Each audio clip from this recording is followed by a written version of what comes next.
കെഎസ്ആർടിസിയിൽ breath analyser ടെസ്റ്റിൽ പരിശോധിച്ചവർ മുഴുവൻ fit. Kothamangalam ഡിപ്പോയിൽ വനിതകളടക്കം എല്ലാവരും മദ്യപിച്ചതായി ഫലം. ആദ്യം പരിശോധിച്ചത് കണ്ടക്ടർ.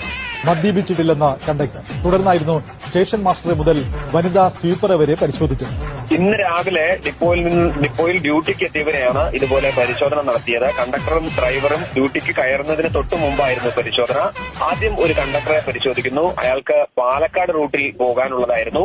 ആ പരിശോധന നടത്തിയപ്പോൾ വളരെ ഉയർന്ന തോതിൽ മദ്യപിച്ചിട്ടുണ്ട് എന്നായിരുന്നു ഈ ബ്രത്ത് അനലൈസറിൽ രേഖപ്പെടുത്തിയത്. അതിനുശേഷം ഓരോരുത്തരെയായി പരിശോധന നടത്തി. ഇവരെല്ലാം മദ്യപിച്ചിട്ടുണ്ട് എന്ന പരിശോധനാ ഫലം വന്നു. അതിനുശേഷം വനിതാ ജീവനക്കാരെ പരിശോധിച്ചു. അപ്പോഴും ഇതേ രീതിയിൽ തന്നെയായിരുന്നു തുടർന്നത്. അതിനുശേഷം ചെറിയ തർക്കങ്ങൾ ഉണ്ടായി. അപ്പോഴാണ് ഈ പരിശോധകൻ തന്നെ പരിശോധനയ്ക്ക് വിധേയനായത്. അപ്പോൾ ഈ ഏറ്റവും കൂടുതൽ മദ്യപിച്ച അളവ് രേഖപ്പെടുത്തിയത് ഈ പരിശോധിച്ച ആളുടെ തന്നെയായിരുന്നു. അതോടെ ഈ യന്ത്രത്തിന് എന്തോ തകരാറുണ്ട്